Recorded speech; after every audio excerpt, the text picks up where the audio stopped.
ला हौला वला कुव्वता इल्ला बिल्लाहिल अलिय्यिल अज़ीम। अऊज़ु बिल्लाहि मिनश शैतानिर रजीम। बिस्मिल्लाहिर रहमानिर रहीम। अल्हम्दुलिल्लाहि रब्बिल आलमीन। अस्सलातु वस्सलामु अला सय्यिदिल अंबिया'i वल मुरसलीन व अला अहलि बैतिहित तय्यबीन अत्ताहिरीन व लानतुल्लाहि अला अअदाइहिम अजमईन। अम्मा बअदु फ़क़द क़ाल अल्लाहु सुब्हानहु तबारक व तआला फ़ी मुहकम किताबिहिल हकीम व हुवा अस्दक़ुस सादिक़ीन व क़ौलुहुल हक़। बिस्मिल्लाहिर्रहमानिर रहीम। कुतिबा अलैकुमुस सियाम कमा कुतिबा अलल्लज़ीना मिन क़ब्लिकुम लअल्लकुम तत्तक़ून। हाज़रीन व सामईन, सबसे पहले मैं अपनी तरफ़ से और हुसैनी चैनल की पूरी टीम की तरफ़ से माह मुबारक रमज़ान के आगाज़ में मुबारकबाद पेश करते हुए खुदावंद आलम से दुआ गो हूँ कि माबूद अपने इस माह मुबारक के सदक़े में हमको वैसा बंदा बनने की तौफ़ीक़ मरहमत फ़रमा जैसा बंदा तू हमें देखना चाहता है। हाज़रीन, माह रमज़ान मुबारक का आगाज़ और इब्तिदा और शुरुआत इंशाअल्लाह हो चुकी है। इस वक्त आप पहली इस शब में बैठे हुए हैं कि जहाँ अल्लाह ने अपने दस्तरख़ान को बिछा दिया है। माह रमज़ान की फ़जीलतें, उसकी बरकतें और उसका मकाम और उसका रुतबा रवायात में और ख़ुद कुरान करीम की आयात में बाखूबी देखने को मिल जाता है।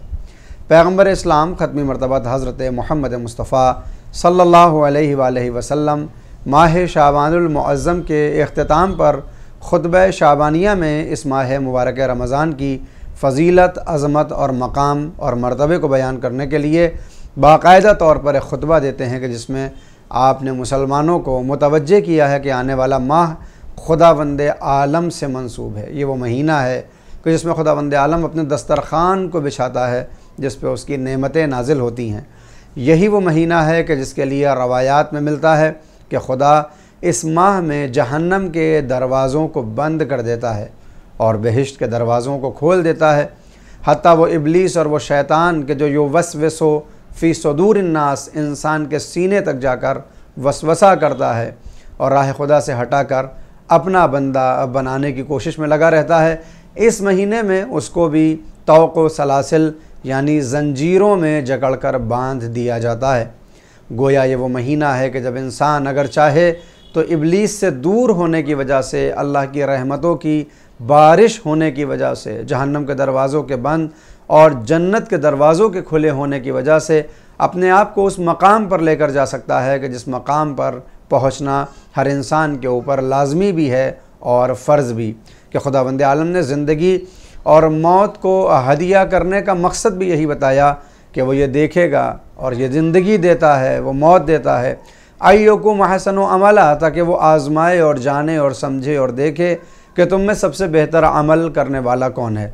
लिहाजा अगर हम अपनी ज़िंदगी से फ़ायदा उठाना चाहते हैं तो इस माह मुबारक में अमल करके दिखाएं, बेहतर अमल और सबसे बेहतर अमल करके दिखाएं कि इस महीने में छोटे छोटे आमाल को भी कई गुना ज़्यादा बढ़ा दिया जाता है। मिसाल के तौर पर अगर आम दिनों में कोई एक आयत कुरान की तिलावत करता है तो उसको एक आयत का सवाब, लेकिन माह मुबारक रमज़ान में सिर्फ़ एक आयत को पढ़ लेने का सवाब एक कुरान के ख़त्म करने के बराबर हो जाया करता है। इसी तरह से इस माह की नमाज़ें भी 1000 गुना बढ़ जाती हैं, बल्कि हर अमल को 70 से मल्टीप्लाई कर दिया जाता है। आम दिनों में जो अमल एक मरतबा किया जाए, माह रमज़ान में वही अमल किया तो एक मरतबा जाएगा, मगर सवाब उसका 70 गुना हो जाया करता है। इसी महीने में वो शब-ए क़द्र भी हैं कि जिसके लिए खुदावंद आलम ने कहा कि खैरुम मिन अल्फ़ि शहर, ये 1000 महीनों से बेहतर है। गोया अगर हिसाब लगाया जाए तो शब क़द्र में किए गए आमाल को खुदावंद आलम 30,000 गुना बढ़ा दिया करता है, इसलिए कि ये एक शब कितने 1000 महीनों से बेहतर है। और जब 1000 महीने से बेहतर है तो हम ये समझ सकते हैं कि 1000 महीने में जो अमल आप करते हैं, इस रात उस अमल को करके वो सारा सवाब हासिल किया जा सकता है। अज़ीज़ों, मेरे भाइयों, मेरे दोस्तों, खुदावंद आलम ने एक बार फिर हमें मौका दिया, ये ज़िंदगी दी, ये हयात दी, ताकि हम खुदावंद आलम की बारगाह में जाकर अपने गुनाहों की तौबा करते हुए पलट जाएं उसकी तरफ और अपनी असलियत को पहचानें, अपने नफ्स की मारिफत को हासिल करें और दुनिया में आने के मकसद को समझते हुए अपनी ज़िंदगी को कामयाब व कामरान बना लें। माह मुबारक रमज़ान में हम मादी ग़िज़ाओं के हुसूल में कहीं इतना खो न जाएं कि मानवी ग़िज़ाओं से दूर रह जाएं। यकीनन माह मुबारक में सहर को अंजाम देने की अपनी खुसूसियत और अपनी फ़जीलत है, और अफ्तार के वक्त दस्तरखान को बिछा कर अल्लाह की नेमतों को उन पर रख कर अल्लाह का शुक्र अदा करते हुए उनको तनावुल करना, ये भी खुदावंद आलम की बरकतों और इंसान के मकाम को बुलंद करने वाली अशिया में से हैं। मगर ये तमाम चीज़ें हमारी मादी ज़रूरत को पूरी करती हैं। कहीं ऐसा ना हो कि मादी ज़रूरियात को पूरा करने के लिए हम अपनी मानवी एहतियाजात को छोड़ दें। कहीं ऐसा ना हो कि खाने को बनाने में 3, साढ़े 3, 4 घंटे सर्फ करें, मगर मानवीयत से नज़दीक होने के लिए हम 1 घंटा भी खर्च न कर सकें। कहीं ऐसा ना हो कि माह मुबारक रमज़ान जो अल्लाह की तरफ से रहमत और बरकत और शरफ़ और फ़जीलत का महीना है, हम इसकी फ़जीलत को कसब ना कर सकें और ये माह मुबारक यूँ ही तमाम हो जाए। क्योंकि रवायात में आया है, मासूम फरमाते हैं कि अगर लोगों को माह रमज़ान की हकीकत का इल्म हो जाए कि खुदावंद आलम ने कौन सा बेहतरीन महीना ये बंदों के हवाले किया है, तो फिर इंसान और अल्लाह का बंदा दुआ करता रहे कि बारे इलाहा ये माह रमज़ान कभी ख़त्म ही ना हो, बल्कि पूरे बरस ये माह रमज़ान यूँ ही जारी और सारी रहे। माह मुबारक रमज़ान में जहाँ बहुत सी इबादतों की तरफ तवज्जो दिलाई जाती है, वहीं सबसे ज़्यादा तवज्जो कुरान करीम की तिलावत पर है, क्योंकि ये महीना बहार कुरान का महीना है, ये महीना नुज़ूल कुरान का महीना है, ये महीना कुरान की आयात में तदब्बुर तफक्कुर करते हुए अपनी ज़िंदगी को बेहतर बनाने का महीना है। लिहाजा ज़्यादा से ज़्यादा कोशिश की जाए कि हम कुरानी आयात की तिलावत करें, क़राअत करें तरतील के साथ, अच्छे लहजे और अच्छी लहन के साथ, मगर सिर्फ़ क़राअत और तिलावत में अपने वक्त को तमाम न करें, बल्कि जब भी मौका मिले तो इन आयात के तर्जुमे को देखें, इनके मतलब को समझें, इनके मफ़ाहीम को समझें और फिर अल्लाह के पैगामात को कि जो कुरान करीम में नाजिल हुए इंसानी हिदायत के लिए, उनको अपनी ज़िंदगी में उतारें। माह मुबारक रमज़ान का शरफ़ ये है कि खुदावंद आलम ने इस महीने में अपनी बरकतों के तमाम दरवाज़ों को खोल दिया है। बहुत ही बदबख्त होगा वो इंसान कि जो माह मुबारक रमज़ान में माफ़ न किया जाए। मासूम फरमाते हैं कि याद रखो कि अगर तुम अपने आप को माह मुबारक रमज़ान में मुआफ़ न करवा सके और तुम्हारी तौबा माह रमज़ान में कबूल ना हुई, तो फिर याद रखो कि फिर पूरे बरस इस तौबा के कबूल होने का कोई भी चांस नहीं रह जाता, सिवाय इसके कि मैदान अरफात में बैठकर खुदावंद आलम से आहुजारी करते हुए तुम तौबा करो। लिहाजा जो हज पर जाएंगे उनको एक और मौका नसीब होगा 9 ज़िलहिज्जा का, जब वो मैदान अरफात में बैठें तो अपने गुनाहों की तौबा करते हुए खुदा से नज़दीक हो जाएं। लेकिन जो अफराद इस बरस भी हज को नहीं जाने वाले हैं, उनके पास बस यही एक महीना है कि जहाँ वो अपनी उबूदियत और अबदियत को आला और बाला मकाम तक पहुँचा सकते हैं और खुदावंद आलम के इरफान को हासिल कर सकते हैं। लिहाजा माह मुबारक रमज़ान में कुरान की तिलावत के साथ दुआओं का भी अहतमाम करें। दुआए अबू हमज़ा समाली, दुआए इफ्तिताह, दुआए जोशन कबीर, ये वो बड़ी दुआएं हैं कि जिनको हमें रोज़ाना पढ़ना चाहिए। अगर पूरी दुआ ना पढ़ सकें तो इनको हिस्सों में तकसीम करके थोड़े थोड़े हिस्से और थोड़े थोड़े पैराग्राफ्स पढ़ें, तर्जुमे को देखें और उनको ज़िंदगी में उतारने की भी कोशिश करें। तवील दुआओं के साथ साथ वो दुआएं भी हैं जो मुख्तसर तौर पर 3 या 4 सतर में ख़त्म हो जाने वाली हैं, जो हर शब की भी मखसूस दुआ है और हर रोज़ की भी अपनी मखसूस दुआ। लिहाजा वो दुआएं जो 3 या 4 सतर में तमाम हो जाती हैं, उन दुआओं को भी माह मुबारक रमज़ान में ज़रूर क़िराअत करें, तिलावत करें और उनके मतलब को समझते हुए उन पैगामात को अपनी ज़िंदगी में उतारें। ये जुमला मैं बार बार पेश कर रहा हूँ, चाहे वो कुरान करीम की आयात के मुतालिक हो, चाहे तवील दुआओं के मुतालिक हो या मुख्तसर दुआओं के मुतालिक, इसलिए कि अगर हम सिर्फ़ क़िराअत और तिलावत पर रुक जाएंगे तो यकीनन अल्फाज को दोहराने का सवाब तो हासिल होगा, मगर मकसद दुआ हासिल ना होगा।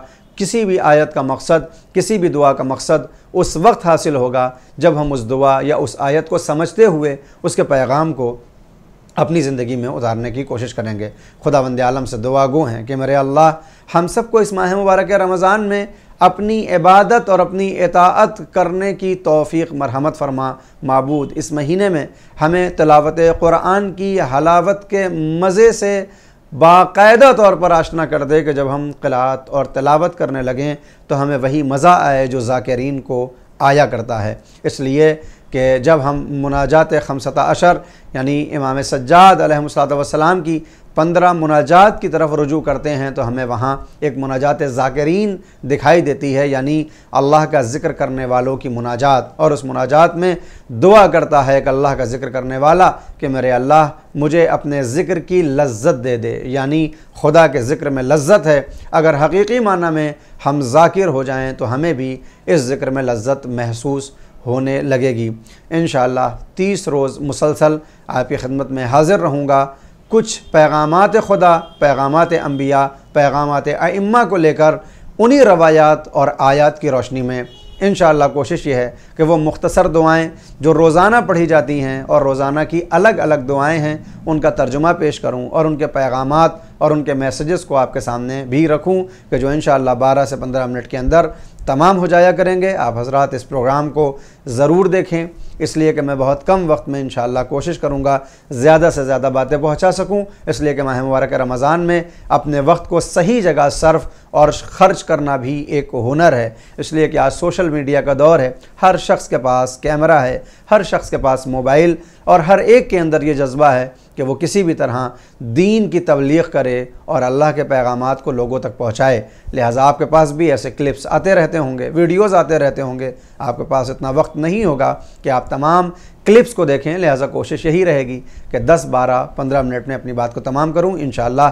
कल पहली माह मुबारक रमज़ान है, कल की दुआ क़रात होगी, उसका तर्जुमा और उसमें आने वाले पैगामात की थोड़ी सी वजाहत भी पेश करूँगा। उम्मीद करता हूँ कि इंशाअल्लाह आप इन दुआओं में हमारे साथ रहेंगे, इन दुआओं को अपने दोस्तों के साथ शेयर करेंगे, इसलिए कि नेकी को फैलाना भी अपने आप में एक नेकी है और इस माह मुबारक में एक नेकी का सवाब 70 गुना बढ़ जाया करता है। अलबत्ता बात जब नेकी की हो तो वहीं दूसरी तरफ कि जहां अल्लाह ने यहाँ नेकियों को बढ़ाया है वहीं इस माह में गुनाहों की सख्ती भी बढ़ जाया करती है। यानी आम दिनों में अगर कोई गुनाह करता है तो उसकी एक सज़ा है, मगर इस महीने में कि जहाँ शैतान उससे दूर हो चुका हो, जहन्नम के दरवाज़े बंद हो चुके हों, इस माह में भी अगर कोई बुराई करे, ख़राबी करे, गुनाह करे, मासियत करे तो यकीनन आम दिनों से ज़्यादा वो सज़ा और इताब का मुस्तहक़ होगा। आइए कोशिश करें कि इस माह मुबारक रमज़ान को यादगारी रमज़ान बनाएं, अपने नफ्स की मारिफत को हासिल करें, अपने खुदा की मारिफत को हासिल करें और ये एक महीना हमारी ज़िंदगी में मील का पत्थर साबित हो और रोज़ महशर जहाँ हर इंसान शर्मिंदा हो, पछता रहा हो, हम उन शर्मिंदा होने वाले और पछताने वाले अफराद में शामिल ना हों। खुदावंद आलम से दुआ है कि माबूद हमें कुरान करीम की तिलावत की तौफ़ीक़, नमाज़ों को कायम करने की तौफ़ीक़ और माह मुबारक रमज़ान की तमाम फ़जीलतों को कस्ब करने की तौफ़ीक़ मरहमत फरमा। व आखिर दावाना अनिल हम्दुलिल्लाहि रब्बिल आलमीन।